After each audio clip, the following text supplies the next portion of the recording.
বোঝাতে চাচ্ছেন? মিলর্ড,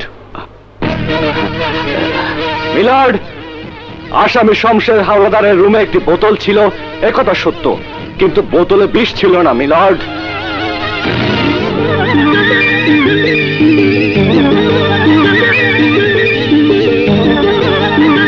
আপনি কি এই মামলায় নিযুক্ত আইনজীবী?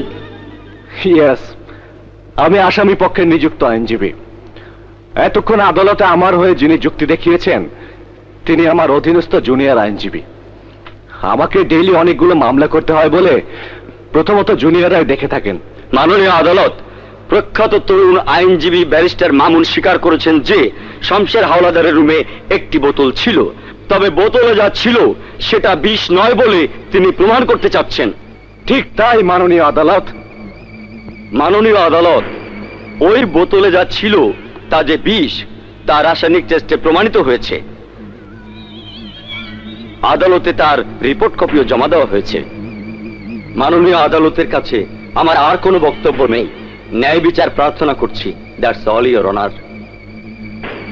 মিলর্ড, এদেশে অহরহ মিথ্যে রিপোর্ট বানিয়ে আদালতে দাখিল করে সত্যকে মিথ্যে বানিয়ে ন্যায় বিচারকে বিঘ্নিত করছে। তাই আমি আদালতের কাছে অনুরোধ করব রাসায়নিক রিপোর্টটিকে আদালত যেন নথিভুক্ত না করে। কোনটা নথিভুক্ত হবে আর কোনটা নথিভুক্ত হবে না আদালত সে ব্যাপারে কারো কাছে জবাবদিহি করতে বাধ্য নয়। আদালতের কথাবার্তা শুনে আমি সন্দিহান।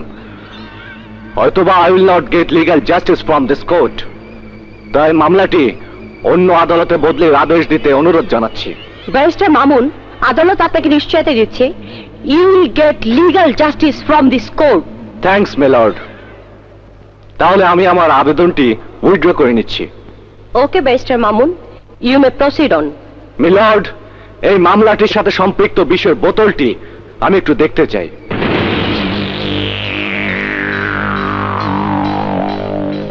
মিলর্ড, রাসায়নিক টেস্টে পেয়েছে যে এই বোতলে আছে বিষাক্ত বিষ, যা মানুষ বা পশু খেলে সাথে সাথে মৃত্যুর কোলে ঢলে পড়ে, যা এই মামলার বাদীকেও খাওয়ানোর চেষ্টা করা হয়েছিল, কিন্তু খাওয়াতে পারেনি। তাতেই তিনি হাসপাতালে মৃত্যুর সাথে পাঞ্জা লড়েছেন। তাই না বিজ্ঞ আইনজীবী? ইয়েস, সত্য ঘটনা। মাননীয় আদালত, আমি আপনার সামনে, এই আদালতের সামনে এই বোতলের বিষ খেয়ে ফেলবো। যদি 5 মিনিটের মধ্যে মরে না যায় তাহলে আমরা কি ধরে নিতে পারি না এই বোতলে বিষ নেই, আছে কাশির ঔষধ? মাননীয় আদালত, 5 মিনিট দরকার নেই, মাত্র 1 মিনিটের ব্যবধানে বুঝতে পারা যাবে ওই বোতলে রাখা আছে বিষাক্ত বিষ। ওকে মাননীয় আদালত, আমি তাহলে আপনার সামনে বিষ খেয়ে নিচ্ছি। আপনারা ঘড়ি দেখে সময় দেখুন।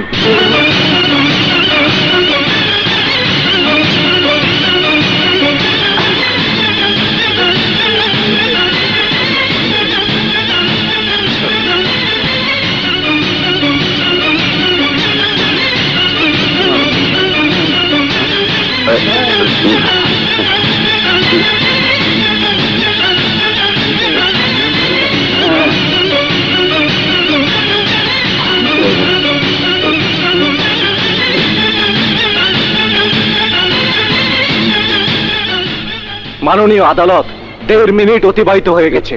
এতে কি প্রতীয়মান হয় না যে এই বোতলে বিষ ছিল না, ছিল কাশির ঔষধ? That's all your honour. Barrister Mamun আদালতের সামনে প্রত্যক্ষভাবে প্রমাণ করতে সক্ষম হয়েছেন যে আসামি শমশের হাওলাদারের রুমে যে বোতলটি ছিল তাতে বিষ ছিল না, ছিল ঔষধ। তাই আদালত আসামি শমশের হাওলাদারকে বেকসুর খালাস প্রদানের নির্দেশ দিচ্ছে। Thanks milord.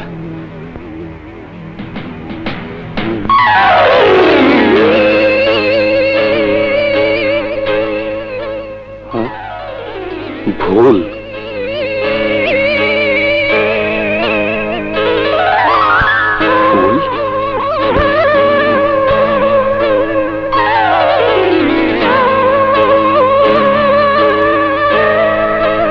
কে আপনি?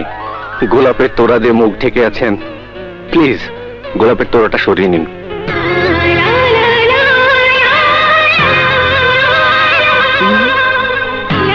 আপনি অসময় গোলাপ ফুলের তোড়া নিয়ে আমার বাড়িতে? বাড়িতে আসতে বাধা আছে কি? বাধা নেই, তবে চিন্তা করছি কথা বলতে গিয়ে আবার তর্ক বিতর্ক শুরু হয়ে যায় কিনা। এটা আদালত নয়, বাড়ি। আদালতের কাজ আদালতে, আর বাড়ির কাজ বাড়িতে। তা অবশ্য ঠিক বলেছেন।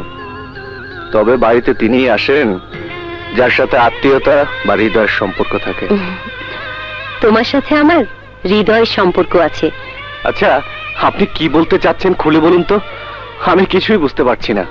বুঝতে পারছো না? উহুম। আমি সিটি কলেজের ছাত্রী বিনা। বিনা? তুমি যখন ফাইনাল ইয়ারে প্রথম দেখা রিকশায় উঠতে গিয়ে, বলতে পারো গতকালকের আদালতের করিডোরের ঘটনার মতো।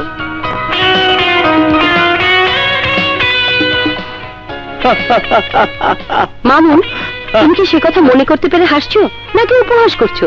সত্যি করে খুলে বলো, নইলে আমি চললাম। আরে দাঁড়াও দাঁড়াও, সব মনে পড়েছে। প্রথমে তো তুমি স্বীকারই করতে চাওনি যে ভুলটা ছিল তোমার, এবং সে ভুলটা ছিল বড় একটি ভুল। পরে অবশ্য তুমি সহ তোমার বান্ধবীরা মিলে হোস্টেলে গিয়ে ভুল স্বীকার করে আমার রুমের মধ্যে বড় একটি গোলাপ রেখে তার পাশাপাশি সাদা কাগজে লিখেছিলে, সুন্দর একটি ফুল আর বড় একটি ফুল পাশাপাশি হলে ওই ফুলটি যদি গোলাপ বিপদে পড়লে মানুষ ডাক্তার বা উকিলের কাছে যায়, তখন তারা বিষয়টিকে তেমন গুরুত্ব দেয় না। কিন্তু যখন তারা নিজেরাই বিপদে পড়ে, তখন উপলব্ধি করে বিপদে পড়লে মানুষের কি অবস্থা হয়। ভাই সাহেব, এমন ভাবে কথা বলে কাটা ঘায় লবণ দিবেন না। আপনাকে বুঝাতে চাচ্ছেন তা আমরা বুঝতে পেরেছি।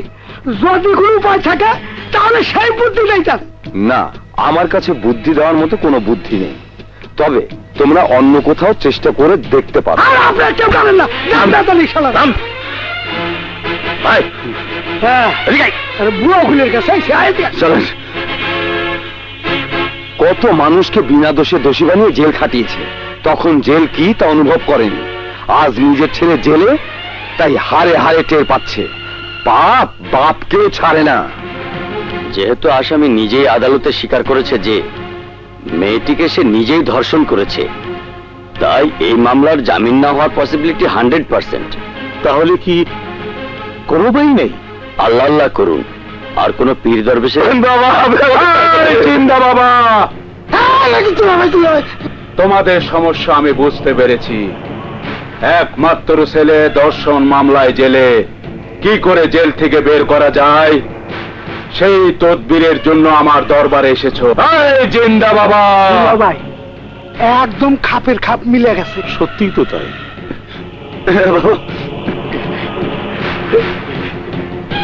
বাবা, আপনি তো সবই জেনে ফেলাইছেন। বাবা গো, আমরা বড় মুসিবতের মধ্যে আছি। বাবা,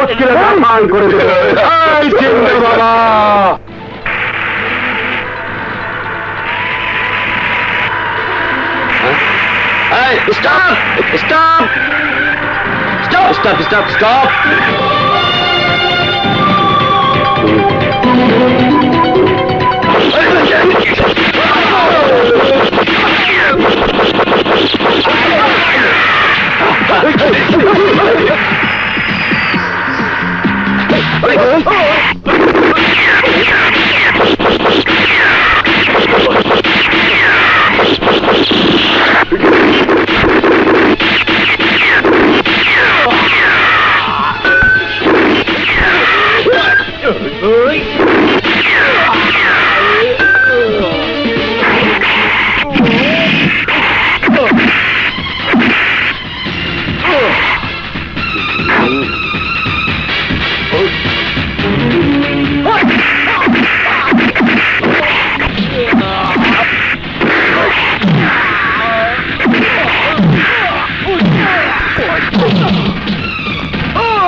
জিন্দা বাবা।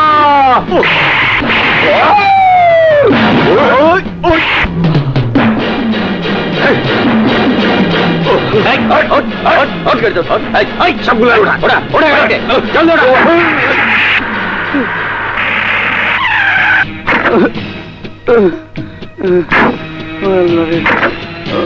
ওরা হাত ভাঙ্গে এই ল্যাংলা হাতটা শুষ্কায়। কি ব্যাপার তোদের এই অবস্থা? দুলাভাই, রাস্তার মধ্যে প্রথমে পুলিশে আক্রমণ, পরে বিশাল শক্তিধর এক পুরুষ আমাদের সাথে সকলকে ধরে নিয়ে গেছে। আমরা দুইজন কোনো মতে পালাই আইছি। তাহলে এখন কি হবে?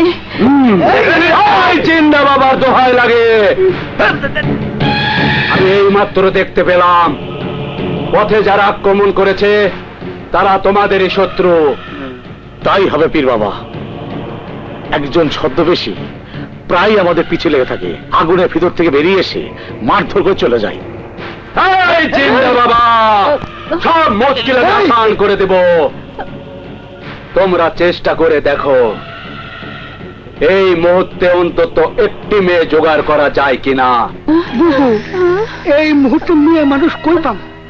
তার নাজের বাবাজির বউকে তুমি বুঝিয়ে রাজি করে আনার ব্যবস্থা করতে পারবে না বাবু? ওই মাঝি মেয়েকে রাজি হবে? কি করে রাজি করাতে হয় তা আমার জানা আছে। তোমরা ড্রয়িং রুমে গিয়ে অপেক্ষা করো, আমি এক্ষুনি নিয়ে আসছি।